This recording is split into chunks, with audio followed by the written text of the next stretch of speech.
اعوذ باللہ من الشیطان الرجیم بسم اللہ الرحمن الرحیم۔ خواتین و حضرات السلام علیکم ورحمۃ اللہ وبرکاتہ مغفرتہ۔ پروگرام احکام شریعت اور قربانی سے متعلقہ مسائل کے ساتھ آپ کی خدمت میں حاضر ہیں۔ حصص کا بیان چل رہا تھا، آپ کو بتایا تھا کہ اونٹ اور گائے میں کم از کم زیادہ سے زیادہ 7 حصے دار ہو سکتے ہیں، کم از کم ایک شخص بھی اپنی طرف سے کر سکتا ہے۔ لیکن بکرا بکری دمبا دمبی میں 2 آدمی کی شراکت کا کوئی شرعی تصور نہیں ہے، بلکہ اگر 2 آدمی مل کر ایک جانور کو اپنی طرف منسوب کر کے ذبح کرتے ہیں تو وہ قربانی کسی کی طرف سے نہیں ہوگی۔ تو منسوب کرنا، یہ میں بار بار آپ کی خدمت میں عرض کرتا ہوں کہ منسوب کرنا اصل ہے، پیسے ملانا نہیں۔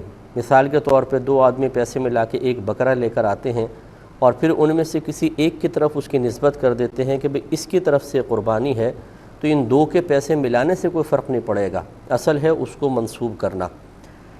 یہ بھی مسائل تھوڑے سے گزر چکے ہیں، لیکن میں ریپیٹ اس لیے کر دیتا ہوں، کچھ نئے جوائن کرنے والے ہیں ان کے ذہن میں بھی یہ چیزیں آ جائیں۔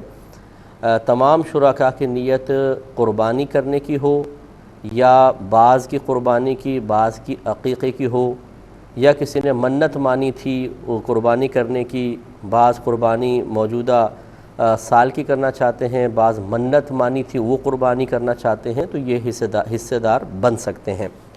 لیکن پچھلے سال کی اگر آپ کی کوئی قربانی رہ گئی تھی تو آپ کو بارہا بتایا کہ اب قربانی کے فعل کے ذریعے اس کی قضا وغیرہ کا کوئی شرعی تصور نہیں، بلکہ اتنا پیسہ آپ کو صدقہ کرنا ہوگا۔ کم از کم گائے کا 1 حصے کے برابر پیسہ آپ صدقہ کر دیں تو پچھلی کوئی جو آپ کی قربانی یعنی 1 سال کی اگر ہے تو 1، 2 سال کی ہیں تو 2، تو اس کا کفارہ ہو جائے گا۔ لہٰذا اگر کچھ آدمی مثال کے طور پہ 6 ایک گائے قربان کرنا چاہتے ہیں، 7واں حصہ دار اس طرح کا شامل ہو گیا کہ اس نے اپنی نیت بھی ظاہر کر دی کہ میں پچھلے سال کی قربانی کی قضا کر رہا ہوں، تو یہ سب کی قربانی ہو تو جائے گی، لیکن مناسب نہیں تھا کہ اس کو شامل کیا جائے، بلکہ اس میں لکھا ہے کہ افضل یہ ہے کہ سب کے سب اس گوشت کو صدقہ کر دیں، کوئی بھی اس میں سے کھائے نہیں۔ اس لیے ذرا نیت معلوم کرنے میں کوئی حرج نہیں ہوتا ہے۔ اسی طریقے سے سب کی نیت قربانی کرنے کی ہو، صرف گوشت حاصل کرنے کی نہ ہو، یعنی اگر خون بہا کر اللہ تبارک و تعالیٰ کا قرب حاصل کرنا مقصود نہ ہو، ایسی کوئی بھی نیت اگر کوئی شخص ظاہر کر کے شامل ہو جاتا ہے تو یاد رکھیں کہ سب کی قربانیاں ضائع ہو جاتی ہیں۔ باقی اگر کسی نے کچھ بولا نہیں، کچھ بتایا نہیں، تو پھر ہمیں تحقیق کرنے کی بھی حاجت نہیں ہے، اور نہ ہم کسی کی نیت پر شبہ کر سکتے ہیں، وہ شرعاً جائز نہیں ہوگا۔ اس کے علاوہ یہ بھی یاد رکھیں کہ حصے مثال کے طور پہ جیسے 2 بھائی ہیں، وہ مل کر ایک گائے لے کر آتے ہیں اور کہتے ہیں کہ ہم دونوں نے پیسہ ملایا اور اس کے حصے ہم سب کی طرف، اگرچہ یہ صورت جائز ہے لیکن بہتر یہ ہے کہ پھر بھی حصے منسوب کر لیے جائیں تو بہت اچھی بات ہے۔ مثال کے طور پر 4 حصے تمہارے، 3 حصے میرے، کیونکہ ایک حصہ ایک کی طرف سے مطلب اگر ہم کرتے ہیں تو 3 حصے ان کے، 3 حصے، اور آخری حصے کے اندر ان 2 کی بظاہر شرکت نظر آتی ہے، اگرچہ قربانی ہو جائے گی۔ نیت اور قصد و ارادہ یہ نہیں ہوتا کہ ایک حصے میں ہم 2 شریک ہو رہے ہیں، بلکہ آدھی گائے میری طرف سے، آدھی گائے میری طرف سے، اس طرح کی نیت ہوتی ہے، تو یہ صحیح ہے، لیکن بہتر ہے کہ آپ اگر حصص منسوب کر دیں تو کسی قسم کا وسوسہ نہیں آئے گا۔ بہت سے لوگ جہاں پر اجتماعی قربانیاں ہو رہی ہوتی ہیں ان میں اپنا پیسہ بھیجتے ہیں، جیسے احساس ٹرسٹ کے تحت بھی قربانی ہوتی ہے ہمارے ہاں، اور بھی بہت سی جگہوں پر ہوتی ہے، تو اچھی طریقے سے یہ کم از کم اطمینان ہونا چاہیے کہ صحیح جگہ آپ کا پیسہ جا رہا ہو، اور وہاں پر ایسے ذی شعور لوگ موجود ہوں جو مسائل اچھی طریقے سے جانتے ہوں۔ اس پہ انشاءاللہ کلام کرتے ہیں۔ کالر ہمارے ساتھ ہیں۔ السلام علیکم۔ جی وعلیکم السلام۔ جی وعلیکم السلام۔ جی مجھ میرے 6-7 سوال ہیں۔ اوہو۔ کوشچن یہ ہے کہ اگر برتن ٹب یا کوئی بھی اندر سے ناپاک ہو تو اسے کیسے پاک کیا جائے؟ اور نمبر 2 کہ کیا کوئی عورت اپنے کسی بھی محرم کے ساتھ ایک بیڈ پر سو سکتی ہیں؟ بیڈ پر؟ جی۔ نمبر 3 اگر کسی بچے کی نیپی چارپائی یہ بیڈ پر اسے لٹا کر کھولیں اور اس کا پیمپر کھولیں تو اس کا ستر کا مقام چارپائی وغیرہ پر لگ رہا ہو تو کیا حکم ہوگا؟ کوئی اتنا حصہ ناپاک ہو جائے گا چارپائی یہ بیڈ کا؟ مطلب اچھا ٹھیک ہے۔ اور کتا اگر کسی برتن کو سونگ جائے تو کیا وہ ناپاک ہو جائے گا؟ کتے نے کیا کر لیا؟ اگر کسی برتن کو سونگ جائے تو وہ ناپاک ہو جائے گا؟ ٹھیک ہے، اور نمبر 5 ناپاک ہاتھوں کو بہتے پانی کے نیچے ہی پاک کرنا ہوگا، کسی میں پانی لے کر اس ہاتھوں پر بہائیں تو وہ پاک ہو جائیں گے؟ کس چیز کو؟ ناپاک ہاتھوں کو بہتے ہوئے پانی کے نیچے ہی پاک کرنا ہوگا، یا کسی ڈبے میں پانی لے کر ان ہاتھوں پر ڈالیں تو وہ ہاتھ پاک ہو جائیں گے؟ ٹھیک ہے، اور نمبر 6 کہ بچا ہوا یا باسی کھانا کوڑے یا گٹر میں پھینکنا اسراف تو نہیں ہے؟ بچا ہوا کھانا؟ جی، بچا ہوا یا باسی کھانا کوڑے میں یا گٹر میں پھینکنا اسراف تو نہیں ہے؟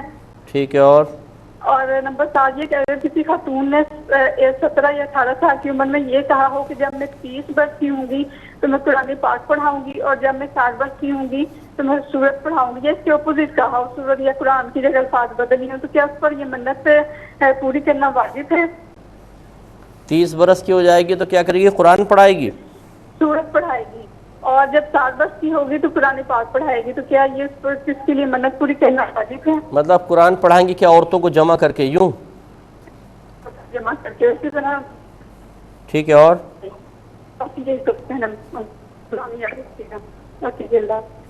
خدا حافظ۔ ایک اور کالر ہیں، السلام علیکم۔ وعلیکم السلام۔ مفتی صاحب میں سعودی سے بات کر رہی ہوں، ٹھیک ہے، اور میں اپنا نام بتانا رہی تھی۔ جی آپ مسئلہ بتائیں، نام چھوڑ دیں، مسئلہ بتائیے۔ اچھا، مسئلہ یہ ہے کہ ہم سعودیہ میں نا آٹومیٹک مشین یوز ہوتی ہے، تو آپ کی ویڈیوز میں نے کافی ساری دیکھی ہیں، اس میں آپ نے بتایا تھا کہ بھائی یہ کپڑوں کو پاک کرنے کا طریقہ نا، تو وہ تو اسی طریقے سے میں کپڑوں کو پاک کرتی ہوں، لیکن جو آٹومیٹک مشین ہوتی ہے جس میں پہلے بالماس کپڑے دھل چکے ہوں، اس مشین کو کیسے بندہ صاف کرے تاکہ دوبارہ استعمال کر سکے، کیونکہ اس میں جاری پانی نہیں۔ جی اور دوسرا کویشچن؟ دوسرا سوال نہیں ہے، بس یہ ہے کہ مشین کو کیسے پاک کیا جائے۔ جی یہ تو ہو گیا، پہلا ہی تھا نا، اور کوئی ہے کویشچن آپ کا؟ چلے میں بتاتا ہوں انشاءاللہ۔ جوابات کی طرف آتے ہیں۔ ایک بھائی نے کویشچن کیا تھا، یہ کچھ آفر کویشچن تھے وہ بھی لے لیتے ہیں کہ شرکت اور مداربت میں کیا فرق ہوتا ہے۔ دیکھیں ان میں تھوڑا سے بنیادی فرق ہیں، باقی تفصیلی مسائل تو انشاءاللہ اپنے وقت پر میں انشاءاللہ عرض کروں گا۔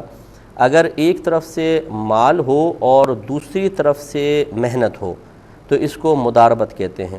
جیسے کوئی شخص اس کے پاس پیسہ ہے لیکن اس کے پاس ہنر نہیں ہے یا وقت نہیں ہے، دوسرا آدمی کہتا ہے کہ آپ یہ پیسہ مجھے دیں، میرے پاس فلاں کام کا ہنر ہے، یہ کافی وقت ہے، تو میں محنت کرتا ہوں، آپ کا پیسہ استعمال کرتا ہوں، تو یہ مداربت کہلاتی ہے۔ اور اگر دونوں طرف سے پیسہ لگایا جائے یا دونوں طرف سے عمل میں شرکت کی جائے، جیسے مثال کے طور پہ ایک مدرسہ کوئی کھول لیتا ہے اور دو شخص ہیں، وہ کہتے ہیں کہ بھئی تم بچوں کو قرآن پڑھاؤ، میں بچوں کو تجوید پڑھاتا ہوں، یعنی تم حفظ کرواؤ، میں تجوید پڑھاتا ہوں، اور جتنی ارننگ ہوگی آدھی آدھی لے لیں گے۔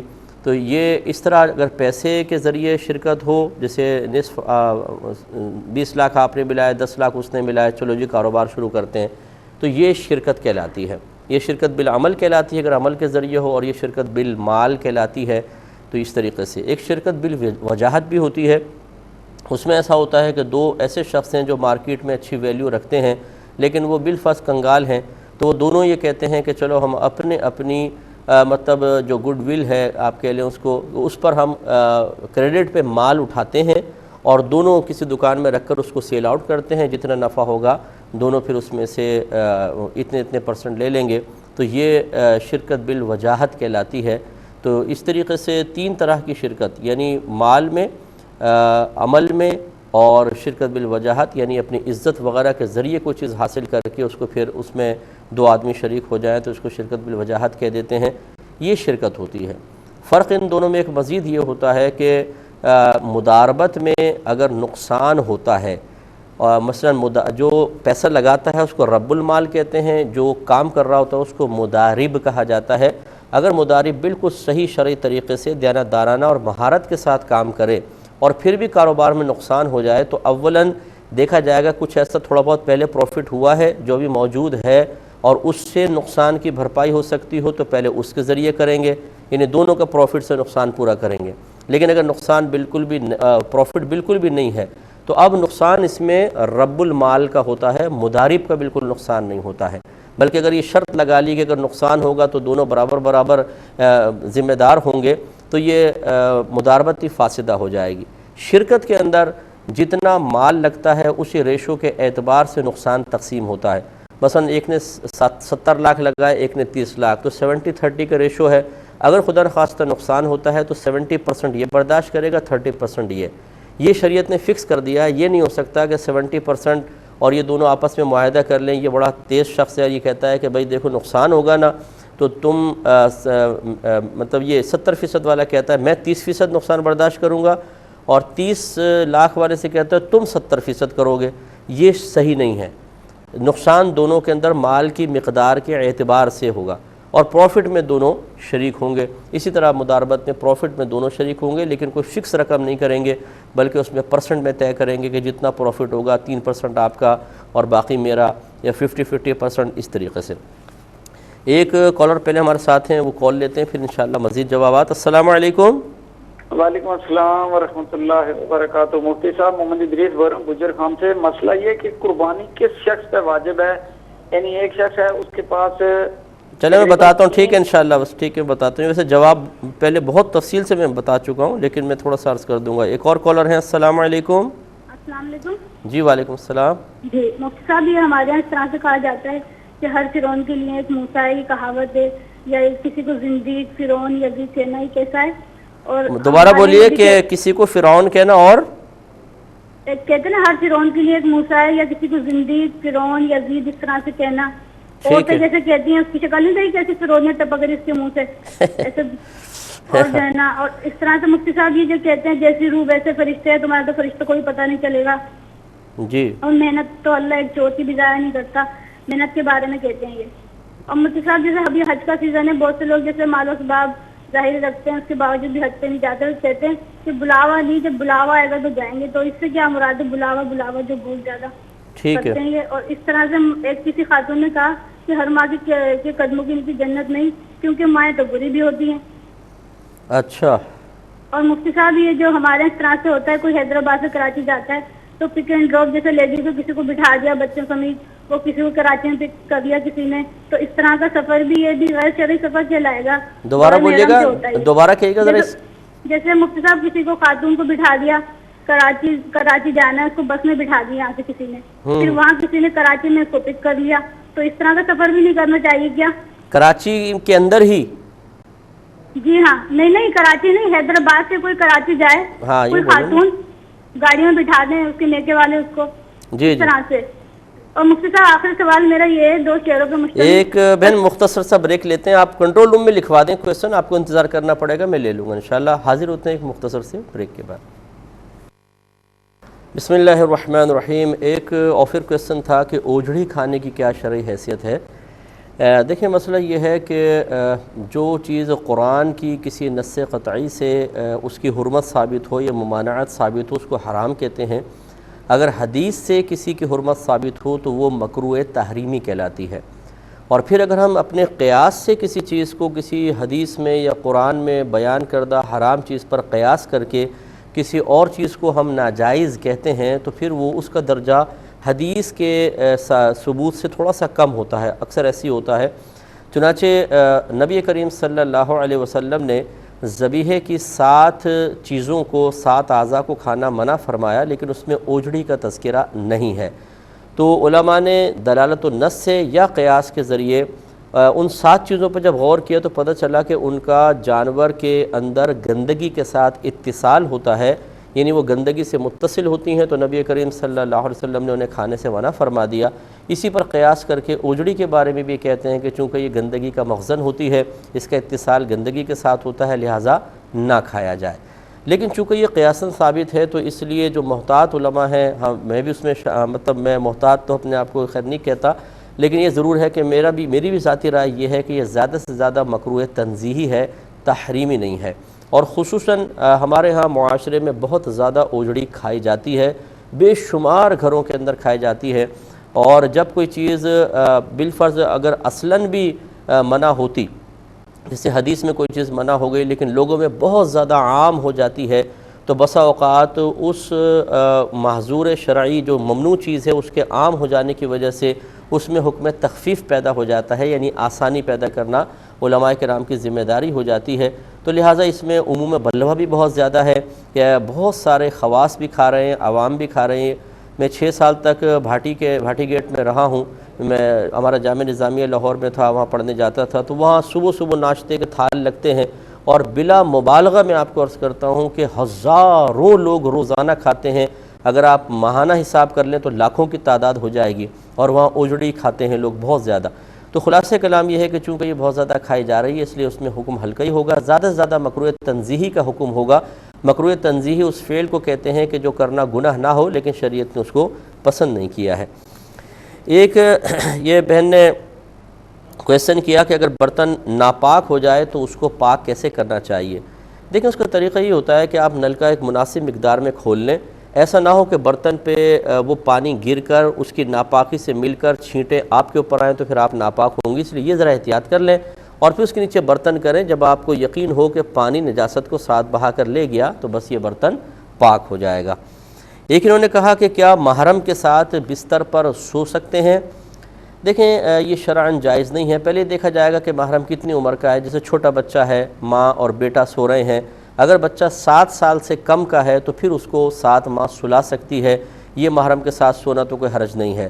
لیکن جب بچہ 7 برس کا ہو جائے تو نبی کریم صلی اللہ علیہ وسلم نے خود ارشاد فرمایا کہ جب بچہ 7 برس کا ہو جائے تو اس کا بستر علیحدہ کر دو۔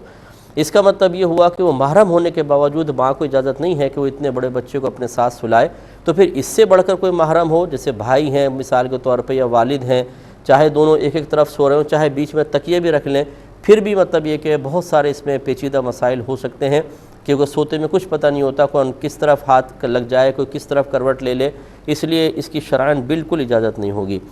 یہ کہتی ہیں کہ اگر بچے کے بعض اوقات پیمپر چینج کر رہے ہوتے ہیں تو جو اس کا مقام نجاست ہے وہ بعض اوقات بستر یا چادر وغیرہ پر لگ جاتا ہے، تو کیا حکم شرع ہے؟ کیا وہ ناپاک ہو جائے گا؟ یہ کیا ہوگا؟ دیکھیں کسی بھی چیز کو ناپاک اس وقت کہتے ہیں جب وہاں پر ناپاکی یا گندگی یا نجاست کی موجودگی ہو، اور پاک ہونے کا مطلب یا کسی شے کو ہم پاک کہتے ہیں تو اس کا مطلب ہے کہ وہاں نجاست نہ ہو، یا نجاست تھی تو آپ نے اس کو زائل کر دیا ہو۔ جہاں سے زوال نجاست ہو جائے وہ پاک ہے، اور جہاں نجاست ابھی موجود ہے وہ پاک ہے، جہاں زوال نجاست ہو جائے، اور جہاں بھی نجاست موجود ہے وہ ناپاک ہے۔ تو اگر بچے کی کوئی حصہ بستر وغیرہ پہ لگتا بھی ہے تو اس کے جسم کا حصہ لگنے سے کچھ نہیں ہوتا۔ آپ یہ دیکھیں کہ کیا اس کے جسم پہ کوئی ایسی گندگی تھی جو چھٹ کر بستر پہ لگ گئی، تو نجاست کی موجودگی کی وجہ سے وہ ناپاک ہوگا، ورنہ بستر پاک کہلائے گا۔ یہ کہتی ہیں کہ کتے کے سونگھنے سے برتن ناپاک ہو جائے گا؟ دیکھیں اگر تو آپ نے اپنی آنکھوں سے دور سے دیکھا کہ اس نے خالی سونگھا اور پیچھے ہٹ گیا تو صرف سونگھنے سے تو کوئی فرق نہیں پڑے گا، لیکن اگر آپ دور سے دیکھتی ہیں فی الحال اس کو سونگھتا ہوا لگ رہا ہے، آپ قریب گئیں تو دیکھا کہ برتن میں کچھ تری بھی آپ کو محسوس ہوئی، تو ہو سکتا ہے اس نے زبان اپنی لگائی ہو، تو اس کی زبان یعنی اس کا لعاب جو ہوتا ہے وہ ناپاک ہے۔ ہر وہ جانور جس کا گوشت کھانا حرام ہوتا ہے اس کا تھوک یا لعاب بھی ناپاک ہوتا ہے، کیونکہ لعاب گوشت سے بنتا ہے، تو ایسی صورت میں پھر برتن پاک کرنا ہوگا، لیکن فقط سونگھنے سے ناپاک نہیں ہوگا۔ ایک ہی کہتی ہیں کہ اگر ہاتھ ناپاک ہوں انہیں بہتے پانی کے نیچے ہی پاک کرنا ضروری ہے یا ویسے بھی کسی برتن وغیرہ سے کر سکتے ہیں؟ اس کا جواب بھی اگر آپ غور کریں تو ابھی جو میں نے سابقہ جواب دیا اس میں شامل ہے کہ کسی بھی چیز کے پاک ہو جانے کا مطلب ہے اس مقام سے نجاست کو زائل کر دینا، لہٰذا اس کے لیے ضروری نہیں ہے کہ آپ بہتے پانی سے ہی ہاتھ دھوئیں۔ اگر ویسے ڈبے وغیرہ سے لے کے آپ ڈالتی ہیں، مثال کے طور پہ ہاتھ ناپاک ہے آپ نے ڈالا اور آپ کو یقین ہو گیا کہ نجاست بہہ گئی ہے، اب ہاتھ پر نہیں ہے، تو بس یہ پاک ہے۔ تو اس طرح بہتا پانی ضروری نہیں ہے، لیکن اطمینان قلب بہتے پانی سے بہت اچھا حاصل ہوتا ہے، تو اس لیے خصوصی طور پہ جو وساوس کا شکار ہوں وہ پھر بہتے پانی سے ہی اپنے ہاتھ کو پاک کریں، سب سے بہتر ہے۔ ایک ہی بہن نے فرمایا کہ کیا بچا ہوا کھانا کوڑے پر یا گٹر وغیرہ کے اندر پھینکا جا سکتا ہے؟ دیکھیں پہلی بات تو یہ کہ کھانا بچا ہی کیوں، کوشش یہ ہونی چاہیے کہ نہ بچے، آپ اتنا ہی بنائیں جتنا گھر والے کھائیں، اتنا ہی پلیٹ میں اتاریں جتنا آپ کی گنجائش ہو، ہوس کے وہ نہ بنے، مطلب بہت زیادہ لالچی نہ بنے کہ زیادہ بہت سارا اتار لیں اور پھر کھایا نہ جائے اور اس کو پھینکیں۔ ایک بات تو یہ کہ اتنا ہی پکائیں جتنا کھا سکیں، اتنا ہی اتاریں جتنا ہی۔ اس کے باوجود اگر بعض اوقات اندازہ کبھی غلط بھی ہو جاتا ہے یا بھوک کم زیادہ بھی ہوتی ہے تو اگر کھانا بچ گیا ہے تو اس کو پھینکیں ہرگز نہیں، اسے کسی غریب کو دے دیں، بہت سارے غریب محلے میں ہوں گے یا کوئی ماسی وغیرہ آپ کے گھر میں ان کو دے دیں، یا اگر غریب بھی نہیں ہے تو کسی نہ کسی جانور کو ڈال دیں تاکہ جانور کھائے، وہ کھانے کا مطلب یہ صحیح مصرف ہو سکتا ہے۔ کتے کو ڈال دیں، وہ کھا جائے گا، یا کوئی چاول وغیرہ ہیں تو یہ آپ ایسی جگہ ڈال دیں کہ چڑیا وغیرہ کبوتر وغیرہ اس کو چگ لیتے ہیں، تو پھر یہ صحیح ہے۔ لیکن اب جو آخری آپ صورتحال بتا رہی ہیں کہ کھانا گٹر کے اندر یا اس طرح پھینکا، یہ قطعاً غلط ہے۔ اس میں دو صورتیں ہو سکتی ہیں کہ کھانا رکھا تھا سڑ گیا، جیسے باسی ہو جاتا ہے، یا فریج میں رکھا تھا اس پہ پھپھوند وغیرہ لگ گئی ہے۔ ایسی صورت میں بھی غذا کا اور رزق کا احترام یہ ہے کہ اس کو گٹر یا گندی جگہ پہ نہ پھینکا جائے، بلکہ کسی ایسی جگہ ڈال دیں جہاں کسی کا پاؤں وغیرہ نہ پڑے، کیونکہ اب یہ مضر صحت ہے، اس کو کھا نہیں سکتے ہیں۔ لیکن اگر ایسا ہے کہ کھانا کھانے کے قابل ہے، خراب نہیں ہے، تو اس صورت میں تو پھر دو گناہ ہوں گے، ایک رزق کو ضائع کرنا، دوسرا اس کا احترام نہ کرنا، اسے گندے مقام پر پھینک دینا، یہ دونوں بالکل غلط ہیں، اس سے اجتناب کرنا چاہیے۔ ایک بہن نے فرمایا اگر کسی نے ایسی منت مانی کہ جب میں 30 برس کی ہو جاؤں گی تو میں عورتوں کو جمع کر کے کوئی سورت پڑھواؤں گی، جب میں 60 برس کی ہو جاؤں گی تو قرآن پڑھواؤں گی، کیا یہ منت صحیح ہے؟ اب یہ بیچاری مجتہدہ ہر گھر کے اندر موجود ہیں جو اپنے اپنے ننھے سے ذہن کے ساتھ نئی نئی چیزوں کی اختراعات ایجاد کر کے پتہ نہیں کیا سمجھتی ہیں کہ شاید میں اللہ تعالیٰ کو کوئی متاثر کر لوں گی، اللہ تعالیٰ میری ان باتوں کو سن کر فوری طور پر معاذ اللہ ثم معاذ اللہ ایک انسان کی طرح متاثر ہو کے میرے کاموں کو کر دے گا۔ تو اسی لیے ہم نے کہا کہ خدارہ اللہ تبارک و تعالیٰ کو تھوڑا سا تو ہم پہچانیں، اللہ تعالیٰ کو کسی انسان پر قیاس کر کے معاذ اللہ ثم معاذ اللہ جیسے انسان کی کیفیات ہوتی ہیں ویسے اللہ تعالیٰ کے لیے ثابت کرنے کی کوشش نہ کی جائے۔ ایک مسلمان کو اتنا تو کم از کم سیکھنا چاہیے، لیکن ہماری مطلب یہ کہ نااہلی یہ ہے، بے مروتی یہ ہے کہ گھر کے جو سرپرست ہوتے ہیں انہیں ہی صحیح طریقے سے اللہ تبارک و تعالیٰ کی معرفت حاصل نہیں ہوتی، کیونکہ نہ وہ عقیدہ سیکھتے ہیں نہ اللہ کو جاننا چاہتے ہیں۔ بس اللہ ایک ہے جی، اللہ رازق ہے، مالک ہے، خالق ہے، بس اتنا ہے، اس سے دعا کرنی چاہیے، وہ آخرت میں انعام عطا فرمائے گا، اس نے ہمیں پیدا کیا ہے، یہ چیزیں باقی اور معرفت حاصل کرنے کی ہم کوشش نہیں کرتے ہیں۔ تو اس طریقے سے اس طرح پیچیدہ جو منتیں مان رہی ہوتی ہیں ان کے میں نے جو مطلب انٹرویو کیے ہیں، میں نے قریدہ ہے، اس کے پیچھے کہیں نہ کہیں جا کر یہی سوچ کار فرما ہوتی ہے کہ اس سے اللہ تعالیٰ خوش ہو جائے گا یا ہم اس کو متاثر کرنے میں کامیاب ہو جائیں گے اور ہمارا کام ہو جائے گا۔ تو اس قسم کی منتیں نہ مانی جائے، مطلب یہ کہ خاص کنڈیشنز لگا کر، ٹھیک ہے آپ نے قرآن پڑھانے کی منت کی تو آپ کر سکتی ہیں اس کو پورا، اس وعدے کو پورا کر سکتی ہیں، اگرچہ شرعی طور پر قرآن پڑھوانے کی منت ماننا یہ منت ہے بھی کہ نہیں، اس پہ کلام ہو سکتا ہے۔ تو اس طرح کے خاص مطلب یہ کہ پیچیدگیاں پیدا کر کے خود اپنے لیے مصیبتیں کھڑی کرنا، اپنے لیے بہت زیادہ آزمائش پیدا کر لینا، یہ قطعاً غیر مناسب ہوتا ہے۔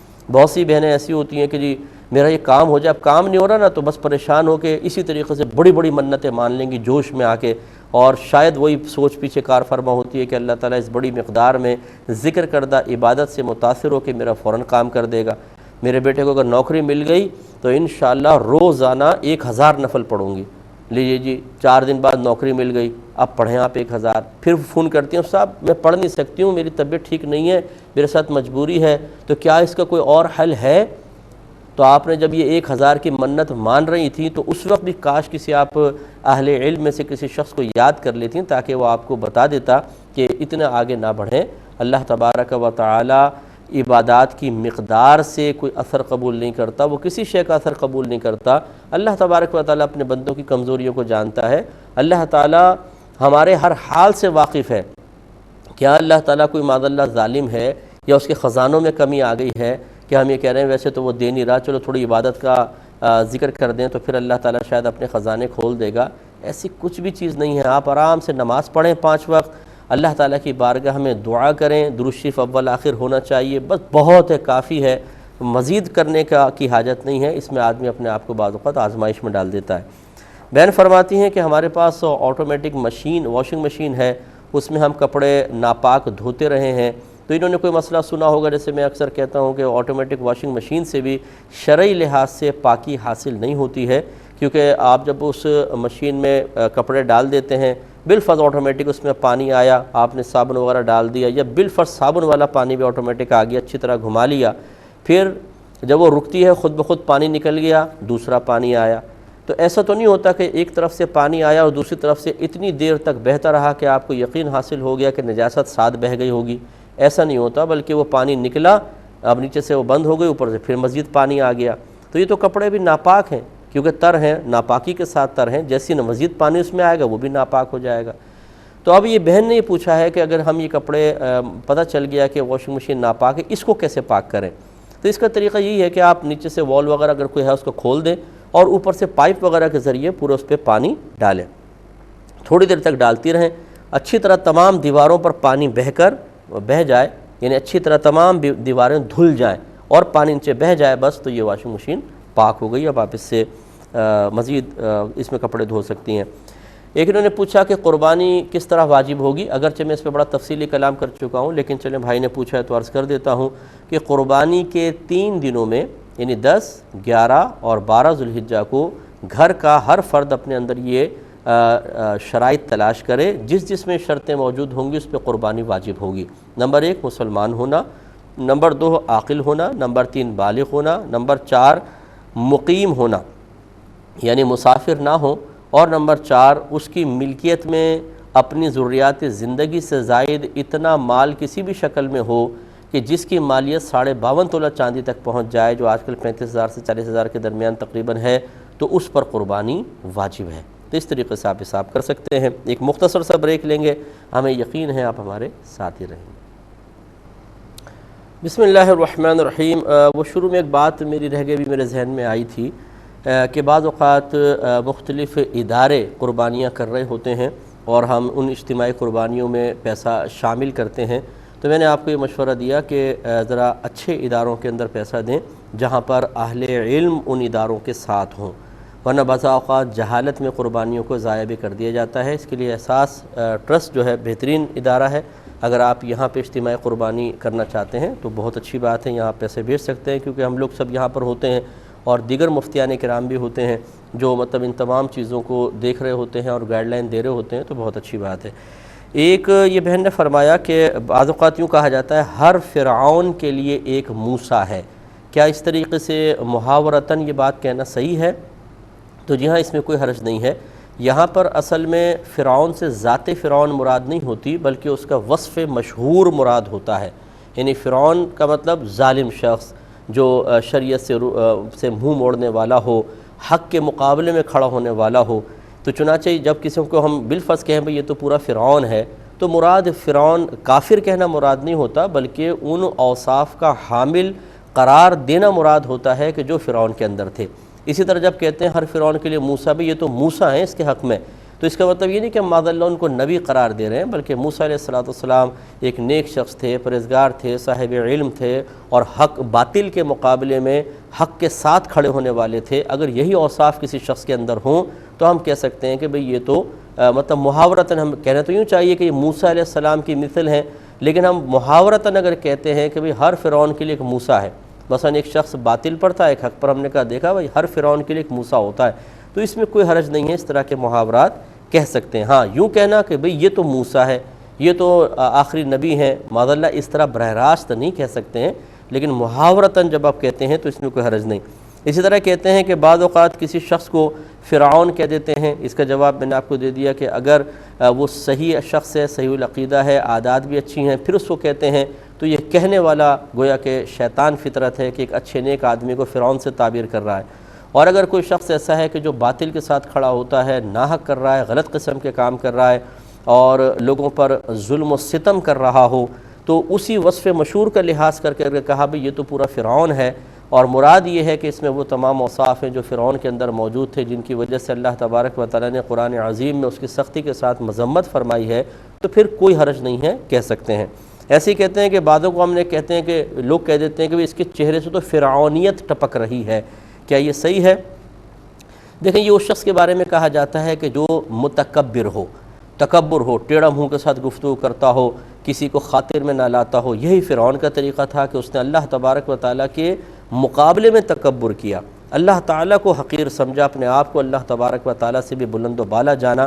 یہ تکبر کی بدترین قسموں میں سے ایک ہے۔ سب سے بدترین یہ ہے کہ اللہ کے مقابلے میں تکبر کیا جائے، پھر نبیوں کے مقابلے میں تکبر، اور خصوصاً میرے آقا صلی اللہ علیہ وسلم کے مقابلے میں تکبر، شرعی احکام کے مقابلے میں تکبر، پھر مسلمانوں کے مقابلے میں تکبر، پھر استاد کے مقابلے میں، ماں باپ کے مقابلے میں تکبر۔ اس طریقے سے تکبر کی اقسام سب سے بدترین ہے اللہ تعالیٰ کے مقابلے میں تکبر کرنا۔ تو اگر کوئی شخص ایسا ہے جو اس طرح متکبر ہے، تو اس کے بارے میں وہی محاورتاً یہ جملہ کہا جاتا ہے کہ اس کے چہرے سے تو فرعونیت ٹپک رہی ہے، یعنی یہ پورا سر تاپا تکبر کے اندر غرق ہے، تو ایسا لگتا ہے جیسے فرعونیت ٹپک رہی ہے، تو اس میں کوئی حرج نہیں ہے، کہہ سکتے ہیں۔ ایک کہتے ہیں کہ یہ بھی محاورہ کہتے ہیں جیسے روح ویسے فرشتے، کیا یہ صحیح ہے؟ جی ہاں، اس محاورے کو حقیقت میں دیکھا جائے تو اس میں کوئی حرج نہیں ہے، جیسے روح ویسے فرشتے ہوتے ہیں۔ اگر کافر روح ہے اور بد مذہب کی روح ہے تو عذاب کے فرشتے آتے ہیں، اور اگر نیک مومن کی روح ہوتی ہے، مسلمان کی روح ہوتی ہے، تو اللہ تبارک و تعالیٰ کی رحمت کے فرشتے آتے ہیں۔ تو یہ محاورے میں کوئی حرج نہیں، جیسے روح ویسے فرشتہ۔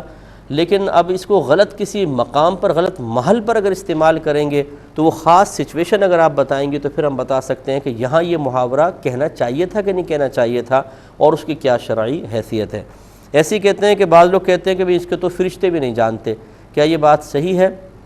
ایسا ہرگز نہ کہیں، بلکہ اس کو بعض نے بہت سخت اس پر حکم لکھا ہے، کیونکہ فرشتوں کو بہت سی معلومات ہوتی ہیں، ان کی طرف جہالت کی نسبت کرنا اس طرح قطعاً مناسب نہیں ہوتا۔ آپ کو پتہ ہے کہ کرامن کاتبین اللہ تبارک و تعالیٰ نے ہمارے لیفٹ اینڈ رائٹ سائڈ پر مقرر کر دیے ہیں، جو ہماری نیکی اور بدی لکھتے رہتے ہیں۔ آپ اور میں جو بھی افعال اور اعمال کر رہے ہوتے ہیں اس پر وہ اچھی طرح واقف ہوتے ہیں۔ ایسے اللہ تبارک و تعالیٰ نے کچھ ایک تو خاص فرشتہ ہے جو اللہ ہر بچے کے ساتھ پیدا کرتا ہے، ایک شیطان اور ایک فرشتہ۔ یہ نبی کریم صلی اللہ علیہ وسلم نے فرمایا شیطان ساری زندگی اس کو برائی کی دعوت دیتا ہے، فرشتہ نیکی کی دعوت دیتا ہے۔ تو جو ہمارے ساتھ ساتھ فرشتہ رہتا ہے، ہمیشہ رہتا ہے، تو یقینی سی بات ہے کہ ہمارے تمام چیزوں پر وہ واقف ہے۔ تو اس لیے اس طرح جہالت کی نسبت فرشتوں کی طرف کرنا یہ قطعاً غیر مناسب ہے، ایسا نہ کیا جائے۔ کسی نے اگر کی ہو نادانستہ طور پر تو اللہ تعالیٰ کی بارگاہ میں صدق دل سے توبہ کرے اور آئندہ احتیاط کرے۔ یہ کہتی ہیں کہ بعض مالدار ایسے ہوتے ہیں کہ غنی ہیں، پیسہ ہے، سب کچھ ہے، جب انہیں کہا جائے کہ بھی حج کرو تو کہتے ہیں جی بلاوا آئے گا تو چلے جائیں گے۔ تو اس طرح کہنا کیا صحیح ہے؟ بلاوا کیا ہے؟ دیکھیں، بلاوا تو یہی ہے کہ اللہ تبارک و تعالیٰ کی طرف سے توفیق دی جاتی ہے تو کوئی انسان حج کرتا ہے، لیکن اس کا مطلب یہ نہیں ہے کہ ہم جان بوجھ کر کوئی کوشش نہ کریں اور بخل کی وجہ سے یا وہاں کی مشقتوں سے خوفزدہ ہو کر نہ جائیں اور تمام تر معاملات اللہ کے سپرد کرنے کی کوشش کریں۔ تو پھر یہ حج کے ساتھ ہی کیوں؟ آپ کھانا نہ بنائیں، بیٹھے رہیں، بولے اللہ کھلائے گا۔ وما من دابۃ فی الارض الا علی اللہ رزقها، اللہ تعالیٰ نے فرمایا کہ زمین پر چلنے والا کوئی جاندار ایسا نہیں جس کا رزق اللہ کے ذمہ کرم پر نہ ہو۔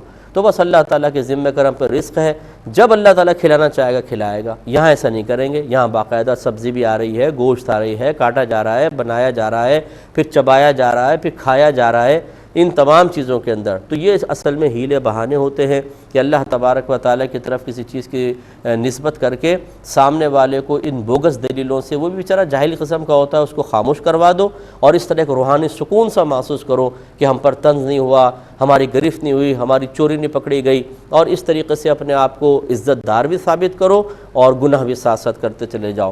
جیسے بعض نمازیوں کو آپ کہیں بھی نماز پڑھیں، جی اللہ کی توفیق ہوگی تو پڑھیں گے۔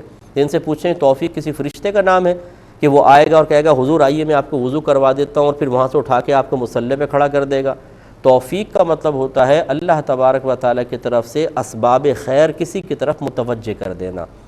تو اب اگر ایک شخص اگر آ کر آپ کو دعوت دے رہا ہے تو یہ ایک خیر کا سبب بن رہا ہے۔ یہی تو توفیق الہی تھی کہ اللہ تعالیٰ نے کروڑوں لوگوں میں سے آپ کو منتخب فرمایا کہ ایک شخص کو آپ کے پاس بھیجا، نیک آدمی کو، کہ میرا یہ گناہگار بندہ ہے، فاسق ہے، فاجر ہے، اطاعت شیطان میں مصروف ہے، لیکن ایک نیک بندے کی ڈیوٹی لگائے کہ جاؤ میرے اس گناہگار بندے کو میری بارگاہ میں حاضر ہونے کی دعوت دو۔ اس سے بڑی اور توفیق کون سی چاہیے؟ تو یہ سب ہیلے بہانے ہیں ہمارے مسلمانوں کے اللہ تبارک و تعالیٰ کے احکام کی اطاعت، رسول کی اطاعت کرنے سے روح گردانی کرنے کے لیے اس قسم کے ہیلے گھڑے جاتے ہیں۔ اس کا انجام دنیا میں پتہ نہیں چلے گا، ایک موت کا جھٹکا آنے دیں پھر ان کو سب پتہ چل جائے گا۔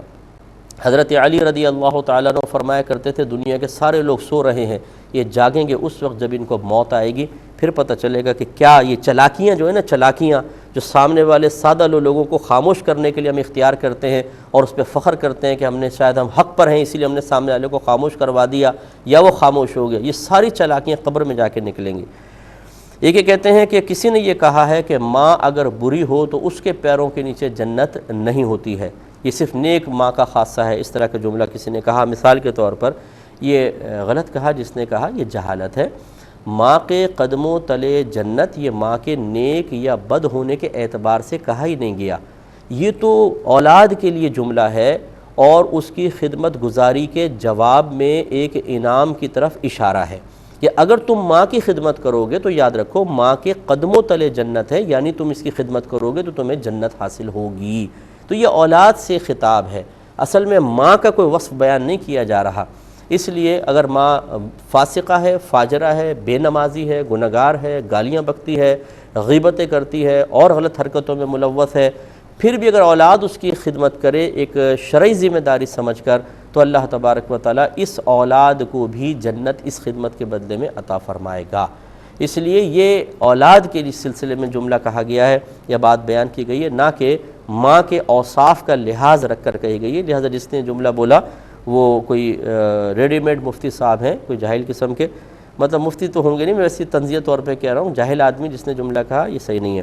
یہ بہن فرماتی ہیں کہ کیا ایسا صحیح ہے کہ حیدرآباد سے کوئی اپنی بہو کو میکے والے جیسے بیٹی کو بٹھا دیں اور کراچی میں ان کو ریسیو کر لیا جائے، اس طرح اکیلی بس میں سفر کر سکتی ہے عورت یا نہیں؟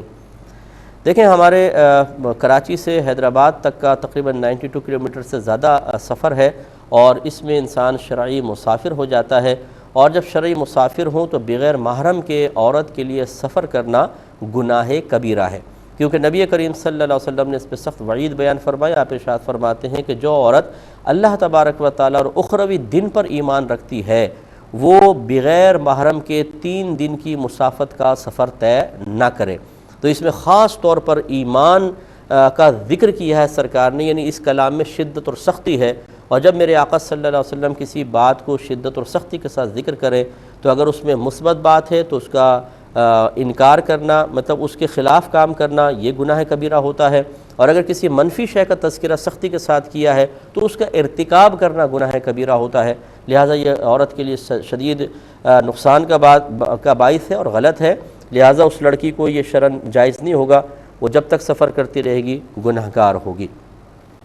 ایک دو آفر کویسچن اور تھے، وہ میں مزید آپ کی خدمت میں عرض کرتا ہوں۔ ایک بہن نے کویسچن کیا تھا کہ کیا غیر مسلم ڈاکٹر سے علاج کروانا جبکہ وہ میل ہو تو کیا اس کی کیا شرعی حیثیت ہے؟ دیکھیں مقام کے اعتبار سے حکم بدلے گا۔ جو باہر کے ملکوں میں رہنے والے ہمارے بھائی بہن، مسلمان بھائی بہن ہیں، ایسا نہیں ہے کہ وہاں پہ یہ بات لوگوں کو پتہ نہیں کیا خیال ہوتا ہے کہ جو یو ایس میں رہتا ہے، یو کے میں رہتا ہے، سارے کے سارے فاسق ہیں، فاجر ہیں، بے احتیاط ہیں اور کوئی تقوی ان کے قریب نہیں پھٹکا ہے۔ ایسی بات نہیں، وہ نیک ہیں، پرہیزگار ہیں۔ بہت فیملیز کو میں جانتا ہوں، واللہ میں آپ کو کہتا ہوں کہ ادھر رہنے والے اتنا تقوی اختیار نہیں کرتے جتنا وہاں والے بعض اوقات احتیاط کرتے نظر آتے ہیں۔ اب ان کے ساتھ ایک مجبوری کی صورت ہے کہ وہ کسی ڈاکٹر کی از خود چوائس نہیں کر سکتے کہ ہمیں فیمیل ہی چاہیے، مسلمان ہی چاہیے، یہ نہیں کر سکتے ہیں، تو ان کے لیے تو علاج کروانا شرعاً بالکل جائز ہے، حتیٰ کہ وہاں پر بالفرض اگر کسی بہن کو حالت مجبوری میں اپنا ستر بھی غیر مسلم کے سامنے اور میل کے سامنے ظاہر کرنا پڑے تو شرعی طور پہ ان کو اجازت ہوگی۔ اب جو ہمارے پاکستان کا معاملہ ہے، یہاں پر ہر طرح کے ڈاکٹر میسر ہیں، مسلمان بھی ہیں، غیر مسلم بھی ہیں، میل بھی ہیں، فیمیل بھی ہیں، تو حتی الامکان خواتین کے لیے خاص طور پہ چونکہ بہن نے کویسچن کیا، یہ ضروری ہوگا کہ پہلی بات یہ کہ وہ لیڈی ڈاکٹر کے پاس ہی جائیں، دوسری بات یہ کہ مسلم کا انتخاب کریں، پھر تیسرا یہ کہ اگر غیر مسلم سے علاج کروائیں تو حتی الامکان کوشش یہ ہونی چاہیے کہ ستر، یعنی اگر عورت فیمیل سے علاج کروا رہی ہیں تو اس غیر مسلم فیمیل کے سامنے بھی ستر نہ کھولا جائے۔ یہ مطلب کچھ شرعی قیودات ہیں، اور مجبوری کی صورتوں میں تو استثناء ہے۔ اگر کوئی ایسے علاقے میں بہن رہتی ہیں کہ وہاں پر مسلمان ڈاکٹر ہیں لیکن اچھے ماہر نہیں ہیں، غیر مسلم ڈاکٹر ہے، وہ اچھا علاج کرتا ہے، تو پھر احتیاط کے ساتھ ان سے علاج کروایا جا سکتا ہے۔ ای میل ایڈریس چل رہا ہوگا، جو بھائی بہن ہمیں میل کرنا چاہیں اس ایڈریس پہ بھی کر سکتے ہیں۔ اس کے علاوہ muftiakmal.net پر آسک امام کے آپشن میں جا کر بھی آپ کویسچنز وہاں پر لکھ سکتے ہیں، اور جو میرا personal E mile I D ہے مفتی اکمل QTV2 والا، اس پر بھی آپ بھیج سکتے ہیں۔ اب اپنے میزبان کو، ہماری QTV کی پوری ٹیم کو اجازت مرحمت فرمائیں۔ آپ ہمارے لیے دعا کیجیے، ہم آپ کے لیے دعا گو ہیں کہ اللہ تبارک و تعالیٰ آپ کو بہت علم عطا فرمائے، اور علم کے ذریعے اللہ تعالیٰ کی بارگاہ میں درجات قرب تیزی سے طے کرنے کی توفیق عطا فرمائے۔ آمین۔ وآخر دعوانا ان الحمد للہ رب العالمین۔